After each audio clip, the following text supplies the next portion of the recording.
எம்மா பெரிய சாக்கு கோணவாய் மூடு கோக்கல வாங்க பேசலாம். ஓகே நீ பண்ற அட்டூழியத்தை தட்டி கேட்க ஒருத்த வராமலா போயிருவான். ஃபர்ஸ்ட் கேமரா கிட்ட பேசவே தெரியாது. ரொம்ப அர்ஜென்ட். ஏன்னா என் வீட்டுல ஃபேனே இல்ல, ஹால்ல ஏசி மாட்டணும், அது மட்டும் அர்ஜென்ட்டா பண்ண சொல்றீங்களா? விண்டோஸ் எல்லாத்தையும் சீல் பண்ணும், அதை நான் வந்து சீல் பண்ணிக்கிறேன். நீ என்ன துரோகம் பண்ணாலும் நான் உன்னை மன்னிச்சுப்பேன். ஆனா ஃபர்ஸ்ட் கேமரா கிட்ட பேசவே தெரியாது. குட்டியாடா ஒரு பீலா, அதை மட்டும் என்னால மன்னிக்கவே முடியாதுடா. ஸோ இன்னைக்கு நம்ம பார்க்க போகிறது பிக் பாஸ் சீசன் 7 உடைய டே 98 அண்ட் எபிசோட் 99 ரிவ்யூ தான்.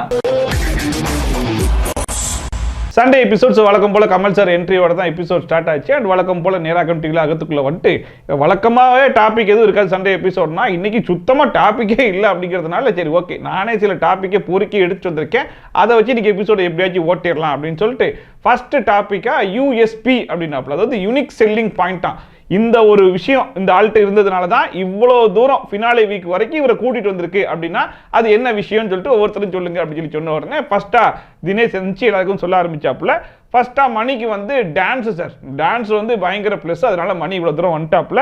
அண்ட் விஷ்ணுக்கு வந்து ஃபோக்கஸ் ஆன் கேம்னு முழுக்க முழுக்க கேம்லேயே தான் சார் இருக்காரு அப்படிங்கிற மாதிரி சொல்லிட்டு, அண்ட் அடுத்து அர்ச்சனாக்கு வந்து பாட்டு நல்லா பாடுது அண்ட் வந்து வெல் பிளான்டு சார், எங்கெங்க என்ன பேசணும் எப்படி பேசணும் எதை பேசணும் அப்படிங்கிறதுலாம் நல்லா தெரிஞ்சிருக்கு இந்த பிள்ளைக்கு, அதுதான் இவ்வளவு தூரம் கொண்டு வந்துருச்சு அப்படிங்கிற மாதிரி சொல்லிட்டு இருந்தாப்புல. அவங்களோட singing talent well prepared and organised with talent வந்து அவங்களோட ஒரு பெரிய யூஎஸ்பியா இருக்கு. இதெல்லாம் எப்படினே எல்லாம் தொலைநோக்கு பார்வையோட போகணும்டா. அண்ட் அடுத்தா விஜய்க்கு வந்து அவருக்குமே டான்ஸ் தான், டான்ஸை தாண்டி தான் மற்ற விஷயங்கள்லாம் வரும். அண்ட் அட்ராக்டிவான ஸ்பீச், பேச்சிலேயே மற்றவங்கள மயக்கிடுவார் அப்படிங்கிற மாதிரி சொன்னாப்புல, இது உண்மையான விஷயம் தான். விஜயோட யூஎஸ்பி வந்து அவரோட ஸ்கில்ஸ் தான் சார். அதாவது ஒன்று பேசினா கூட அது ஒரு அட்ராக்டிவா இருக்கிறாரு. அப்படியே வாழைப்பழம் மாதிரி பேசுவான் மேம், இவன் பேசுறத பார்த்தா எப்படியா பட்டவங்கள தான் விழுந்துருவாங்க, பேசியே கவர் பண்ணுவான் மேம் இவன். அண்ட் எல்லாருக்குமே பாசிட்டிவா சொல்லிட்டு வராரு. அடுத்தா விசித்ரா மேம் ஏதாச்சும் ஒரு நெகட்டிவா போட்டுவாருன்னு சொல்லி பார்த்தா விசித்ரா மேம்னா கெத்து சார், அந்த கெத்து தான் சார் அவங்க இவ்வளவு தூரம் கூட்டு வந்திருக்குன்ற மாதிரி விசித்ரா மேம்க்கும் பாசிட்டிவா சொன்னப்பல அதை பார்க்கும்போது நம்மளுக்கே ஆச்சரியமாயி போச்சு. விசித்ரா மேம் சொல்லணும்னா அந்த கெத்து தான் சார் உங்களோட USB. What a unexpected incident. And ஃபைனலா மாயாக்கு பிரெயின் அப்படின்னு சொல்லி சொன்னாப்புல ஆடியன்ஸ் சைடுல பயங்கரமான கிளாப்ஸ். என்னடா இது, அது ஃபினாலே நெருங்க நெருங்க மாயாவுடைய பாசிட்டிவிட்டி இன்க்ரீஸ் ஆகிட்டே இருக்கே. மாயா தான் இந்த ஷோலியே வந்து பயங்கர பாசிட்டிவான ஒரு பர்சன்ற அளவுக்கு பில்டப்லாம் கொடுத்துட்டு இருக்காங்களே, ஒருவேளை நம்ம சும்மா காமெடிக்கு சொல்லிட்டு இருக்கிறது உண்மையாவே இவங்க நடத்தி விட்டுருவாங்கன்ற அளவுக்கு ஹெவியா டவுட்டே வருது. மாயா வந்து பிரெயின் தான் அவங்களோட பெரிய யூஎஸ்பி. என்னங்க எனக்கு ஒண்ணுமே புரியல. அதுதான் எனக்கும் புரியல. அடுத்தா மணி வந்து தினேஷை பொறுத்த வரைக்கும் விடாமுயற்சி, எதுவா இருந்தாலும் ஸ்ட்ரைட் ஃபார்வர்டா பேசிடுவார் சார் அப்படிங்கிற மாதிரி சொன்னாப்புல. அடுத்தா விஷ்ணு வந்து புலம்பல் சார், கேமு சொல்லி அதையே புலம்பிட்டு இருப்பாப்ல, அது அந்த மனுஷனுக்கு பாசிட்டிவாகவும் இருக்கலாம் நெகட்டிவா இருக்கலாம், ரெண்டுமே அந்த புலம்பல் தான் அப்படிங்கிற மாதிரி ஒரு அட்டாக்கை தான் போட்டு விட்டாப்ல. புலம்பல் தான் சார் அவனோட பிளஸ் மைனஸ் ரெண்டுமே அதான் சார்.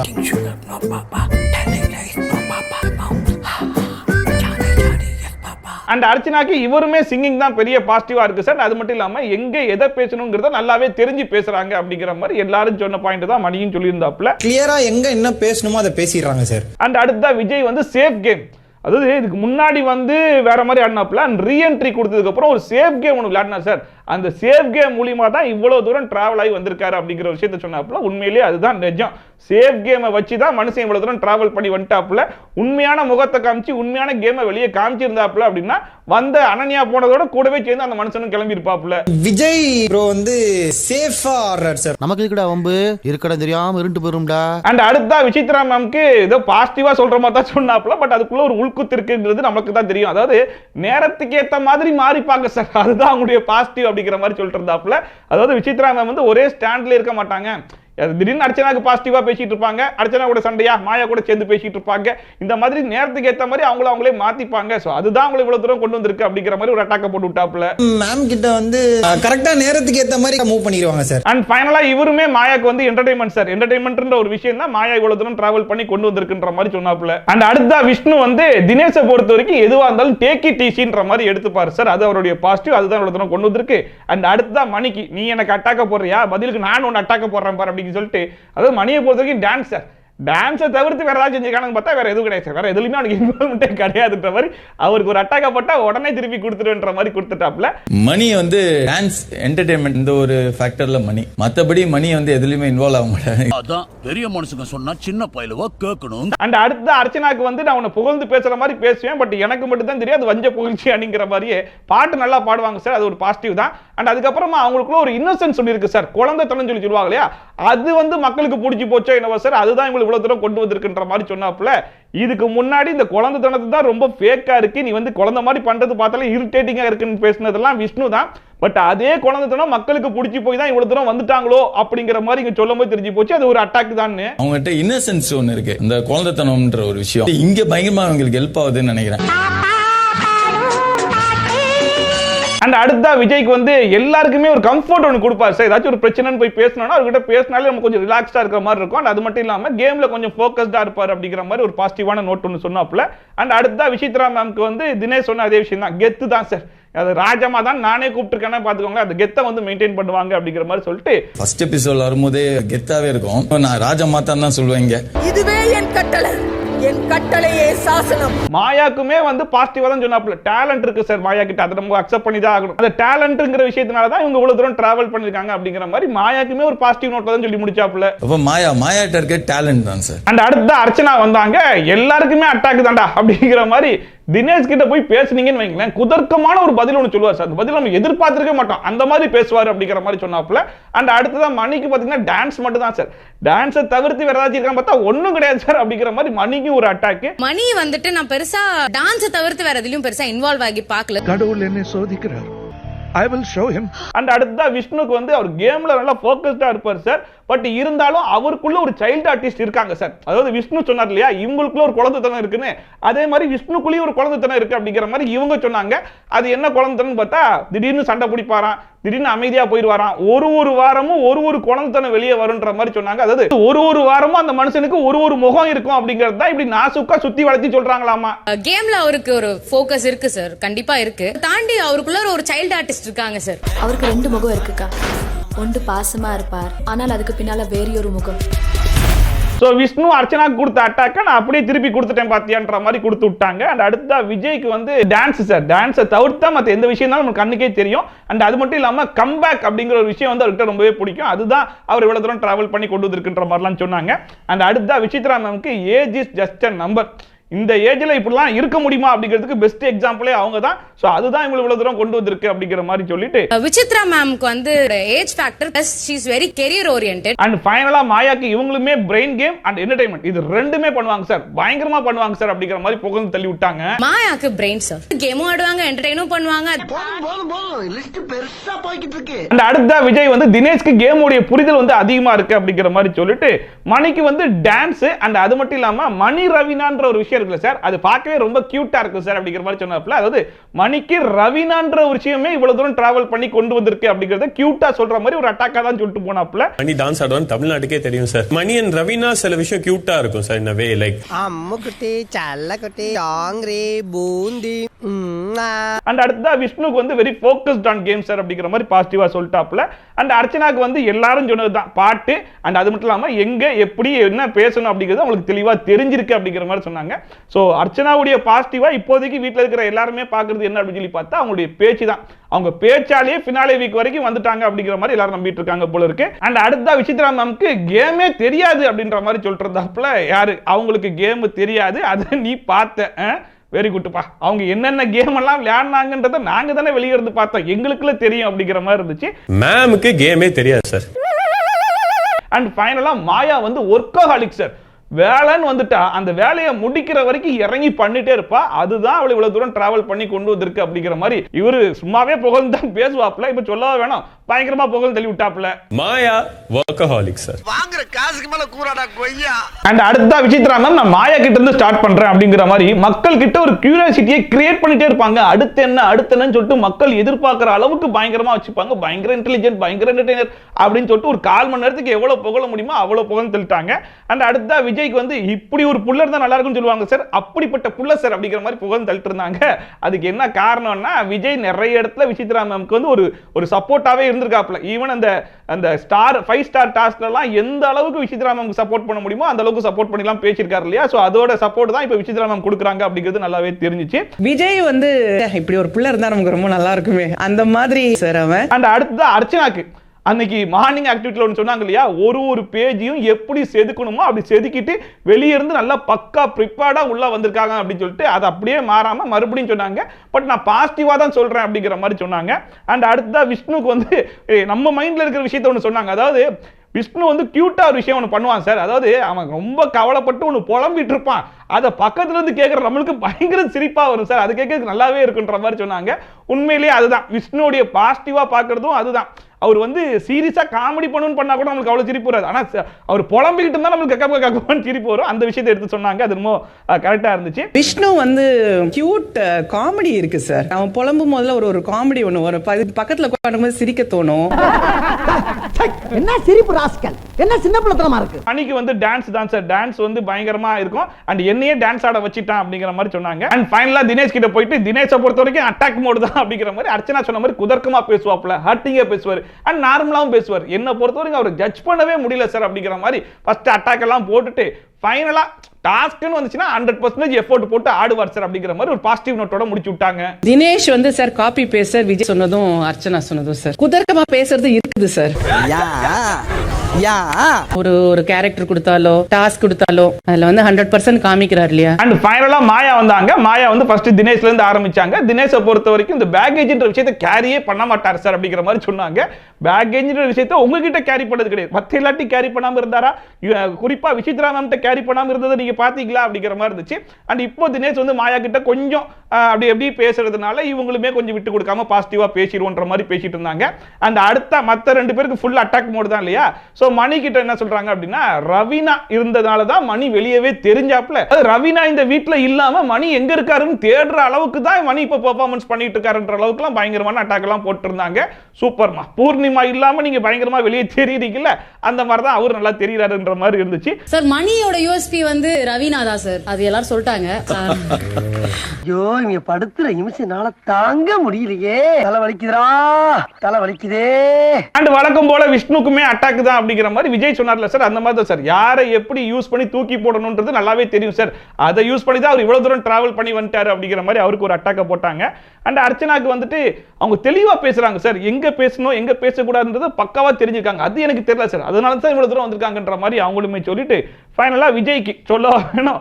விஜய் இவங்களை புகழ்றதும் இவங்க விஜயை புகழ்றதும் ஃபென்டாஸ்டிக் கிரியேட்டர் சார், அவரு சார் இவரு சார்ன்ற அளவுக்கு பயங்கரமா புகழ்ந்து தள்ளி விட்டாங்க. விஜய்க்கு வந்து is a fantastic creator, he is a performer, loving friend, he is a very nice guy. என்னடா பட்டிக்காட்டா முட்டாய் கடையை பார்த்த மாதிரி பார்த்துனுக்கிறீங்க, உண்மையாதான் பா சொல்றேன். ஃபைனலா விசித்ரா மேம்க்கு அவங்க பண்ண மிஸ்டேக்கு அவங்க வந்து புரிஞ்சுப்பாங்க. அண்ட் அது மட்டும் இல்லாம மற்றவங்க பண்ண தப்ப வந்து மன்னிச்சிருவாங்க. இந்த 2 விஷயம் பார்க்கும்போது எனக்கு ஆச்சரியமா இருக்கும் சார். இந்த 2 விஷயத்தை நானே அவங்க கிட்ட கத்துக்கிட்டேன் சார்ன்ற அளவுக்கு பயங்கரமா அவங்களுக்கு தேவையான ஆட்கள் எல்லாம் பயங்கரமா புகழ்ந்து தள்ளிட்டு தேவையில்லாத ஆட்கள் எல்லாம் ஃபுல்லா அட்டாக் மோட்ல போட்டு முடிச்சு விட்டாங்க. விசித்ரா மேம் சார் அவங்க ஃபெயிலியர்ஸ் அவங்க வந்து ஓன் பண்ணுவாங்க. ஐ மேட் a mistake, ஆமா ஐ ஃபெயில்ட் அப்படின்னு ஓன் பண்ணுவாங்க. அழகா ஃபர்கிவ் பண்ணுவாங்க. அதோட நான் இன்னைக்கு கொண்டு வந்த ஃபர்ஸ்ட் டாபிக் முடிஞ்சு போச்சு. இப்போ நான் செகண்ட் டாபிக் கொண்டு வந்திருக்கேன். அது என்ன அப்படின்னு சொல்லி பாத்தீங்கன்னா, இந்த ஷோல இருக்கீங்க ஓகே, ஒருவேளை இந்த ஷோல இல்லாம வெளியே இருந்து இந்த ஷோ பார்த்துருந்தீங்க அப்படின்னா இப்ப இருக்கவங்கல நீங்க யாரோடைய ஃபேனா இருந்திருப்பீங்க அப்படிங்கிற மாதிரி கேட்டாப்ல. நீங்க வெளியில இருந்திருந்தா இங்க இருக்கிற பாக்கி 6 பேர்ல யாருடைய ஃபேனா இருந்திருப்பீங்க? ஃபர்ஸ்டா தினேஷ் இருந்துச்சு, அன்டவுட்டட்லி மாயா சார் அப்படின்னு சொல்லி சொன்ன உடனே ஆடியன்ஸ் சைடுல பயங்கரமான கிளாப்ஸ். அதை பார்க்கும்போது மாயாக்காகவே டாபிக்கை ரெடி பண்ணி கொண்டு வந்து எதுவும் பேச விடுறாங்களா இல்ல மாயா பேருக்கு ஏதாச்சும் சொன்னாங்கன்னா கை தட்டிருக்குன்னு சொல்லியே உட்கார வச்சிருக்காங்களான்னு தெரியல. அன்டவுட்டட்லி மாயா சார். என்ன நடக்குது உனக்கே தெரியுதா அப்பட்டமா. அண்ட் அடுத்துதான் மணி அண்ட் விஷ்ணு இவங்க 2 பேரும் மட்டும்தான் தினேஷ் பேரை வந்து சொன்னாங்க. அண்ட் தினேஷ் வந்து கேம்ல கொஞ்சம் ஃபோக்கஸ்டா இருப்பார் சார், நம்ம என்ன விஷயம் சொல்லணும்னு நினைக்கிறோமோ அதை அவர் சொல்லிடுவார் சார் அப்படிங்கிற மாதிரி சொன்னாங்க. அண்ட் அதுக்கப்புறமா விசித்ரா மேம், அர்ச்சனா, அண்ட் அதுக்கப்புறமா நம்ம விஜய்லாம் சொல்லவே தேவையில்லை, சும்மாவே மாயா மாயான்னு சொல்லிட்டு இருப்பாரு. இப்படி ஒரு டாபிக்லாம் கேட்டால் சொல்லாமையா இருப்பாப்புல. ஸோ இவங்க 3 பேருமே வந்து மாயா தான் சார், கன்ஃபார்மாக மாயா தான். ஏன்னா அவங்க விளையாடுற விளையாட்டு அப்படி சார், நான் வெளியே இருந்தால் நான் கன்ஃபார்மாக மாயா எப்படி இப்படிலாம் விளையாடுறாங்க அப்படிங்கிற அளவுக்கு நான் வந்து ரசிச்சு பார்ப்பேன் சார். கண்டிப்பா நாங்க மாயாவுடைய ஃபேனா தான் சார் இருப்போம் அப்படிங்கிற அளவுக்கு போல் தள்ளிட்டாங்க சார். நான் டெஃபினட்டா மாயா சார். சார் மாயா சார். நானும் மாயா தான் சார். என்னங்கடா நீங்க என்னையே வெக்கப்பட வைக்கிறீங்க. அண்ட் ஃபைனலா மாயா இருந்துச்சு, சார் நான் என்னுடைய ஃபேன் தான் சார் அப்படிங்கிற மாதிரி சொல்லிட்டு அப்படியாமா நீ உன்னோட ஃபேன் தானே, சூப்பர்மா நல்லா இருக்கு அருமையா இருக்கு, சரி இன்னொரு ஆள் பேர் சொல்லுமா அப்படின்னு சொன்னா விசித்ரா மேமுடைய ஃபேன் சார். நம்ம பெருசா யோசிச்சுட்டு போகல, அதெல்லாம் அசால்ட்டா சொல்லிட்டு போயிருவாங்க விசித்ரா மேம். அதை பார்க்கும் எனக்கே ஆச்சரியமா இருக்கும், நான் விசித்ரா மேமுடைய ஃபேன்ன்ற மாதிரி சொல்லி இந்த டாபிக் ஒரு வழியா முடிச்சு விட்டாங்க. சார் நான் என்னோட ஃபேன் தான் சார், விசித்ரா மேமோட ஃபேன் தான் சார் நான். சோ இன்னைக்கு கொண்டு வந்த ஃபர்ஸ்ட் டாபிக்லயும் மாயாக்கு எந்த விதமான நெகட்டிவ் கமெண்ட்டும் இல்ல, full and full positive comment தான், ஃபுல்லாரும் போதும் தள்ளிட்டாங்க. இப்போ செகண்டா எடுத்து வந்த டாபிக்லயுமே மேக்ஸிமம் வந்து மாயாவுடைய ஃபேன் தான் சொல்லிட்டாங்க. சோ இன்னைக்கு எபிசோடு முழுக்க முழுக்க மாயாக்கான எபிசோடு மாதிரியே தான் போயிட்டு இருந்துச்சு.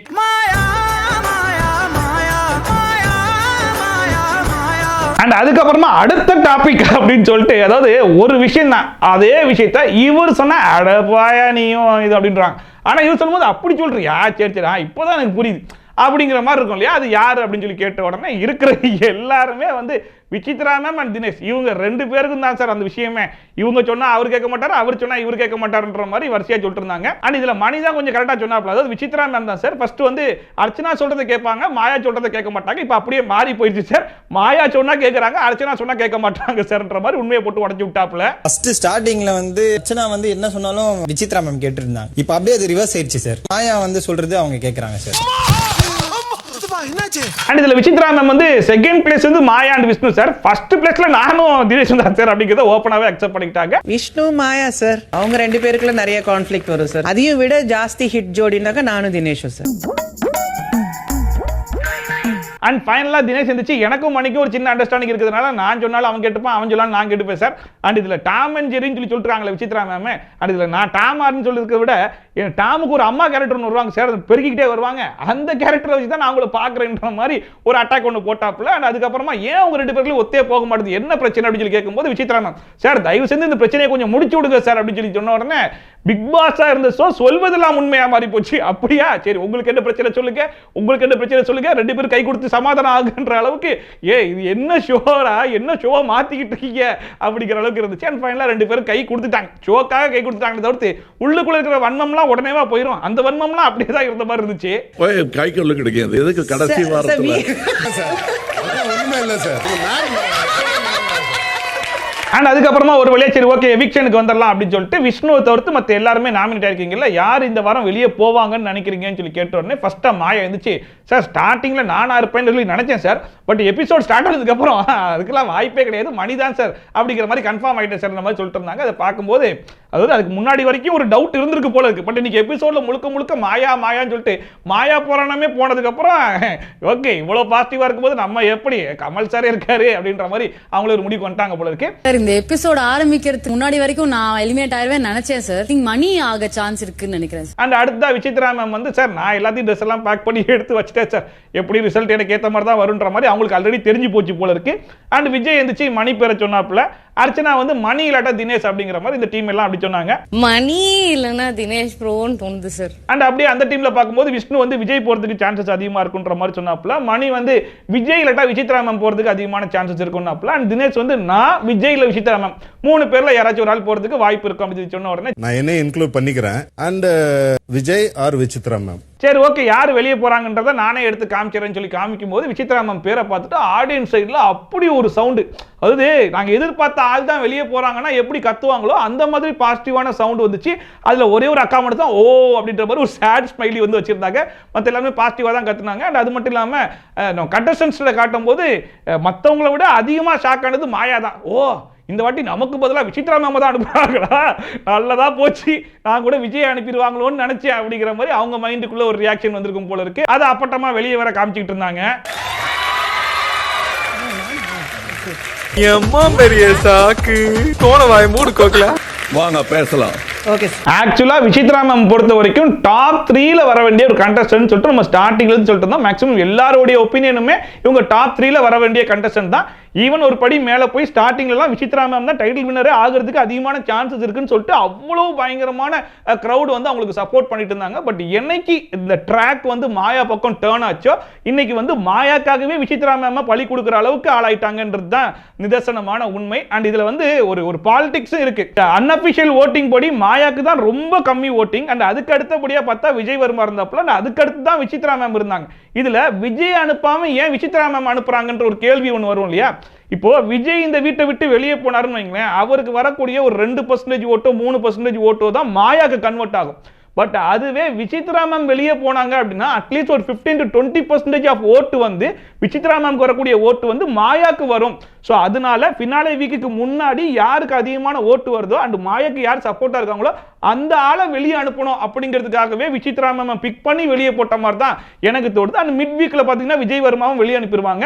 ஸோ விசித்ரா மேமோட ஓட்டு, பூர்ணிமா ஓட்டு, விஜய் ஓட்டு, இது எல்லாமே யாருக்கு வரும்னா மாயாக்கு தான் வரும். ஸோ மாயாக்கு ஒரு நல்ல வெயிட்டேஜ் வரும். ஸோ அந்த வெயிட்டேஜ் வச்சு மக்களுக்கு என்ன சொல்லிடுவாங்க அப்படின்னா அர்ச்சனாக்கு வந்தது அர்ச்சனாக்கு மட்டும் வந்த ஓட்டு தான். பட் மாயாக்கு அப்படி கிடையாது. விஜயோட ஓட்டு, விசித்ரா மேம் ஓட்டு, பூர்ணிமா ஓட்டு அண்ட் ஏஜென்ட் டீமோடைய மொத்த ஓட்டு மாயாக்கு வந்ததுனால தான் மாயா இந்த டைட்டில் வின் பண்ணிட்டாங்க அப்படின்னு சொல்லி நம்மளையே நம்ப வச்சாலும் நம்ப வைக்கிறதுக்கு ட்ரை பண்ணுவாங்க போல இருக்கு. Master plan. பட் ஒரே ஒரு நல்ல விஷயம் என்ன அப்படின்னு சொல்லி பார்த்தீங்கன்னா இத்தனை பிக் பாஸ் சீசனை எடுத்து பார்த்தாலுமே இந்த ஏஜ் கேட்டகரியில ஃபினாலே வீக்கு முன்னாடி வரைக்கும் வந்த ஒரே ஒரு ஆள்னா அது விசித்ரா மேம் தான். அந்த ஒரு நல்ல விஷயம் இருக்கு. என்ன கடைசி வரைக்கும் இண்டிவிஜுவலாவே விளையாடி இருந்தா டைட்டில் வினரா இருக்கலாம், இன்னுமே பயங்கர ப்ரைடை வந்து கிரியேட் பண்ணிருக்கலாம். பட் அந்த விஷயத்தை அவங்க மிஸ் பண்ணிட்டாங்கன்ற மாதிரி தான் இருந்துச்சு. அண்ட் ஃபைனலா அங்க இருக்கிற எல்லாரும் பத்தியும் பேசிட்டு அப்புறம் பிக் பாஸ் ஸ்மால் பாஸ்க்கு கண்டஸ்டன்ஸ்க்குலாம் பாய் சொல்லிட்டு அங்க மாயா பயங்கர குஷியில விசில்லாம் அடிச்சு கிளம்புங்க வெளியே போய் உங்க ஹோட்டல் எனக்கு அனுப்புங்க அப்படிங்கிற மாதிரி பயங்கரமான பெர்ஃபார்மன்ஸ்லாம் பண்ணி அமுச்சு விட்டாங்க. அங்கேருந்து கிளம்பி நேரா ஸ்டேஜுக்கு வந்த உடனே கமல் சார் கேட்டாப்ல, என்ன 2வது வாரமே போயிருவேன் நீங்களே பாருங்க ஃபினாலே வாரம் வரைக்கும் வந்துட்டீங்களா அப்படின்னு சொல்லி கேட்ட உடனே, ஆமா சார் இந்த நான் வந்து ஒரு பெரிய எக்ஸாம்பிளா இருக்கும்னு நினைச்சேன் சார் அப்படி இப்படின்னு சொல்லிட்டு அவங்க பேசிட்டே இருந்தாங்க. முழுசா பேசி முடிக்க கூட இல்லை. உடனே கமல் சார் சரி ஓகே பயண வீடியோ பார்த்துருவோம்னு சொல்லிட்டு பாதிலே பயண வீடியோ போட்டு விட்டாப்ல. Have to fight till the end அப்படிங்கிறது பயண வீடியோ பார்த்துடலாங்களா? அரை மணி நேரமா கதையா சொல்லிருக்கேன். அம்பட்டுக்கும் சரிங்க பயண வீடியோ பார்த்துடலாங்களா? போயிட்டானே வரட்டும். ஒரு வழி அந்த பயண வீடியோ எல்லாம் முடிஞ்ச உடனே சரி ஓகே மறுபடியும் அகம்டில அகத்துக்குள்ள போயிட்டு எல்லாருக்கும் ஒரு பாய் சொல்லிடுறீங்களான்னு சொல்லி சொன்ன உடனே அப்பயுமே நான் வந்து தினேஷுக்கு ஒரு அட்டாக்க போட்டுட்டு தான் போவேன் அப்படிங்கிற மாதிரி ஆக்சுவலா இங்க இருக்கிறதுலே ரொம்ப எங்குனோ அது தினேஷ் தான் சார் அப்படிங்கிற மாதிரி சொல்லிட்டு இருந்தாங்க. இப்படி சொன்னா அவருக்கு கோவம் வரும் சார் அப்படின்னு சொல்லி சொன்ன உடனே தினேஷ் சொல்றாப்ல, சார் இந்த முத்து படம் ரிலீஸ் ஆகும் போதுலாம் நான் ஸ்கூல் படிச்சுட்டு இருந்தேன் சார், இவங்களும் நானும் ஒரே ஏஜ் கேட்டகரின்னு சொன்னா யாருக்கு தான் சார் கோவம் வராதுன்ற மாதிரி எங்களை மாதிரி அப்படின்னு சொன்னதுக்குள்ள நாங்க எல்லாம் ஒரே செட் அப்படின்ட்டாங்க சார். படம் ரிலீஸ் ஆகும்போது நான் ஸ்கூல் படிச்சுட்டு இருந்தேன் சார். போகும்போது 2 பேரும் முட்டிக்கிட்டு இருந்துச்சு. அப்ப கமல் சாரே சொல்லிட்டாப்ல, நான் நினைச்சேன் சும்மா தான் கையை கொடுக்குறீங்க, அந்த வன்மம் அப்படியே தான் இருக்குன்னு நினைச்சேன், அது அப்படியே தான் இருக்கு. சரி ஓகே இதோட முடிச்சுக்கிட்டா நல்லதுன்ற மாதிரி முடிச்சு விட்டு சரிங்க மேம் நீங்க இப்படி கிளம்புங்க நான் பேசிட்டு கிளம்புறேன்னு சொல்லிட்டு இதுதான் உங்களுக்கு இருக்கக்கூடிய கடைசி வாரம் கடைசி வாய்ப்பு ஒன்று கொடுக்குறேன். எல்லாரும் கேமரா முன்னாடி போயிட்டு எதுக்காக உங்களுக்கு ஓட்டு போடணும்னு பேசுங்க, நான் கிளம்புறேன் உங்களை ஃபினாலே அன்னைக்கு மீட் பண்றேன் அப்படிங்கிற மாதிரி கமல் சார் கிளம்பிட்டாப்ல. கேமரா முன்னாடி நின்று தெளிவாக பேசி உங்க கேம்பெயினை துவங்குங்கள், உங்களை ஃபைனல்ஸ்ல நான் சந்திக்கிறேன். அண்ட் அதுக்கப்புறமா எல்லாரும் ப்ரிப்பேர் பண்ணிட்டு வரிசையா வந்து கேமரால பேச ஆரம்பிச்சாங்க. ஸோ ஃபர்ஸ்டா தினேஷ் வந்துட்டு நாங்க பண்ண எல்லாத்தையுமே நீங்க பார்த்திருப்பீங்க, யார் யார் என்ன பண்ணிருக்கோன்றது உங்களுக்கு நல்லாவே தெரிஞ்சுக்கணும், எதுவும் பெருசா சொல்லணும்னு அவசியம் கிடையாது. ஸோ அதனால நீங்க வந்து ஓட்ட போடுங்க அப்படிங்கிற மாதிரி சிம்பிளா முடிச்சுட்டு கிளம்பிட்டாப்ல. உங்களுக்கு மனசுக்கு பிடிச்சிருந்தா நீங்க ஓட் பண்ணுங்க. அண்ட் அடுத்த அர்ச்சனா வந்துட்டு இந்த ஷோலாம் வந்து எனக்கு கனவு, அந்த ஷோல நான் ஃபைனலிஸ்டா இருக்கேன்னு நினைக்கும் போது என்னால நம்பவே முடியலன்ற மாதிரி சொல்லிட்டு அண்ட் வந்து எனக்கு பாட்டு தான் ஸ்ட்ரென்த் இருந்தாலும் ஒரு பாட்டை பாடுறேன்னு சொல்லிட்டு பாட்டெல்லாம் பாடினாங்க. அண்ட் ஃபைனலா ஒரு விஷயம் சொன்னாங்க, அதாவது இந்த ஷோல நான் வந்து எந்த இடத்துலயுமே ஃபேக்கா இல்லை, நான் நானா தான் இருக்கேன் அப்படிங்கிற மாதிரி சொல்லிட்டு, அதாவது நான் எனக்கு ஓட்டு போடுங்கன்னு சொன்னா அது செல்ஃபிஷ், இந்த எல்லாருமே இருக்காங்க இல்லையா, ஸோ நீங்க உங்களுக்கு பிடிச்சவங்களுக்கு ஓட்டு போடுங்கன்னு சொல்றது தான் கரெக்ட் அப்படிங்கிற மாதிரி இந்த இடத்துலையும் பேசிட்டு இருந்தாங்க. அம்மா கொஞ்ச நேரத்துக்கு முன்னாடி தான் நான் ஃபேக்கா இல்லைன்னு சொல்லிட்டு இருந்தேன், இப்போ ஷோக்காக பேசுற மாதிரியே இருக்கேம்மா. அண்ட் எல்லாரும் சொன்னாங்க இல்லையா, அதாவது அவங்களுக்கு நல்லா பேச தெரியும், எங்க எப்படி பேசி ஸ்கோர் பண்ணணும்ன்றது நல்லாவே தெரியும் சொல்லி சொன்னாங்க இல்லையா, அதுக்கு ஏத்த மாதிரியே பேசுறாங்களோ அப்படிங்கிறது இப்போ ரொம்ப பச்சையா தெரிஞ்ச மாதிரி இருந்துச்சு. இந்த இடத்துல நான் மட்டும் எனக்கே ஓட்டு கேட்டுக்கிட்டேன் அப்படின்னா அது ரொம்ப ரொம்ப சுயநலமான ஒரு விஷயமா இருக்கும்னு எனக்கு தோணுது. அண்ட் அடுத்த மாயா வந்தாங்க, எனக்கு கேமரா முன்னாடி பேசவே தெரியாது அப்படின்னாங்க. ஏமா ஸ்டார்டிங்லயே உருட்டா போக போக உருட்டி இருக்கலாமே அப்படிங்கிற மாதிரி இருந்துச்சு. அண்ட் இதுல வேற கேமரா முன்னாடி பேச தெரியாதுன்னு சொல்லிட்டு இதுக்கு முன்னாடி அதாவது ஹாலில் வந்து ஃபேன் இல்லை ஏசி வாங்கி மாட்ட சொல்லுங்கன்னு சொல்லிட்டு எப்படி 100 நாள் இந்த வீட்டுக்குள்ள வாழ்ந்துக்கிட்டு திடீர்னு எஞ்சி போர்வேலேருந்து மண்டையை எடுத்து சொல்லிட்டு இருந்தாங்க. அண்ட் அதுக்கப்புறம் வந்து 1.5 டன் ஏசி வேணாலும் வாங்கி மாட்டுங்க, விண்டோஸ் நான் வந்து சீல் பண்ணிக்கிறேன்ற மாதிரி கோடு வேர்டில் என்னென்ன விஷயங்களை கன்வே பண்ண முடியுமோ அது எல்லாத்தையும் பண்ணிட்டு இப்போ உங்களுக்கு கேமரா கிட்ட பேச தெரியாதுன்ற மாதிரி சொன்னாங்க. ஃபர்ஸ்ட் கேமரா கிட்ட பேசவே தெரியாது, ரொம்ப அர்ஜென்ட், ஏன்னா என் வீட்டில் ஃபேனே இல்லை, ஹாலில் ஏசி மாட்டணும், அதை மட்டும் அர்ஜென்ட்டாக பண்ண சொல்கிறீங்களா ப்ளீஸ், விண்டோஸ் எல்லாத்தையும் சீல் பண்ணும், அதை நான் வந்து சீல் பண்ணிக்கிறேன். ஃபர்ஸ்ட் கேமரா கிட்ட பேசவே தெரியாது. நீ உருட்டுமா உன் நல்ல மனசுக்கு நீ தான் ஜெயிப்ப. அண்ட் அது மட்டும் இல்லாம இல்லாம ஸ்டார்டிங்ல அர்ச்சனா வந்து நான் என்ன புள்ளி பண்ணாங்க மாயான்னு சொல்லி சொன்னாங்க. பட் இப்போ அதே அர்ச்சனா வந்து என்னோட ஃப்ரெண்ட்ஷிப்காக ஏங்குறாங்கன்னா எப்படி மாறி இருக்கேன்னு சொல்லி பாருங்க. முன்னாடி வந்து ஒரு விஷயத்தை வந்து சொல்றேன் அப்படின்னா நான் சொன்ன முறை தப்பா இருக்கலாம், அதை இப்ப சொல்லிட்டாங்க இல்லையா, நான் சொல்ற முறையை மாத்திக்கிறேன், நான் திருந்திட்டேன் பாத்துக்கோங்க, எல்லா விஷயத்தையும் கரெக்டா பண்ணிருக்கேன். ஸோ தயவு செஞ்சு எனக்கு ஓட்டை போட்டு ஜெயிக்க வச்சிருக்கேன் அப்படிங்கிற அளவுக்கு பயங்கரமான பெர்ஃபார்மன்ஸ் எல்லாம் பண்ணிட்டு இருந்தாங்க. சொன்னாலும் சொல்லாட்டாலும் மக்கள் ஓட்டு போட்டாலும் போடாட்டாலும் விஜய் டிவி கண்டிப்பா உங்களை ஜெயிக்க வைப்பாங்க, நீங்க அதே நம்பிக்கையோட இருங்க அப்படிங்கிற மாதிரி இருந்துச்சு. ஆல்ரெடி ஜெயிச்சிட்டேன் தான், நீங்க ஓட்டு உங்களுக்கு தெரியும், போடுங்க போடாதீங்க. அண்ட் அடுத்த விஷ்ணு வந்து தளபதி டைலாக் எல்லாம் பேசி பெர்ஃபார்மன்ஸ் பண்ணிருந்தாப்புல. அண்ட் ஃபைனலா எண்ணம் போல் வாழ்க்கை எண்ணம் போல் தான் வாழ்க்கை அப்படிங்கிற மாதிரி சொன்னாப்புல. அண்ட் தயவு செஞ்சு ஓட்ட போட்டுருக்கடா விட்டுறாதீங்கடா அப்படிங்கிற மாதிரி கேட்டாப்புல. நான் ஜெயிக்கிறதுக்காக தான் வந்திருக்கேன், டைட்டிலுக்காக தான் வந்திருக்கேன், ஸோ தயவு செஞ்சு எனக்கு ஓட்ட போட்டுருங்கன்ற மாதிரி நேர்மையா கேட்டாப்புல. இந்த டிராஃபி நோக்கி தான் என்னோட பயணம் இருக்கு, நான் தகுதியானவனா இருக்கேன் அப்படின்னு நீங்க நினைச்சீங்கன்னா மக்களே எல்லாமே உங்க கையில இருக்கு, எண்ணம் போல் வாழ்க்கை. அண்ட் அடுத்த மணி வந்தாப்புல. ஃபர்ஸ்ட் ஒரு விஷயத்தை கிளியர் பண்ணிடுறேன், நானும் ரவினான்னு சொல்லிட்டு ஒரு ஸ்டாம்பிங் ஒன்று பண்ணிருக்காங்களே. ரவினா வெளியே இருக்கும்போது எனக்கு நல்லா தெரியும், உள்ள வந்ததுக்கு அப்புறம் நடிக்க கூடாது, தெரிஞ்ச பொண்ணை தெரிஞ்ச மாதிரி காட்டணும்னுக்காக தான் நான் நேர்மையா இருந்தேன் அப்படிங்கிறது ரொம்ப ஓப்பனாவே சொல்லிட்டாப்ல. அண்ட் எல்லாரும் சொல்றாங்க இல்ல இந்த பாட்டு அது இதுன்னு சொல்லிட்டு, அதெல்லாம் என்னன்னு சத்தியமா எனக்கு தெரியவே கிடையாது, எனக்கு அந்த மாதிரிலாம் விஷயம் இருக்குன்னு தெரியாது.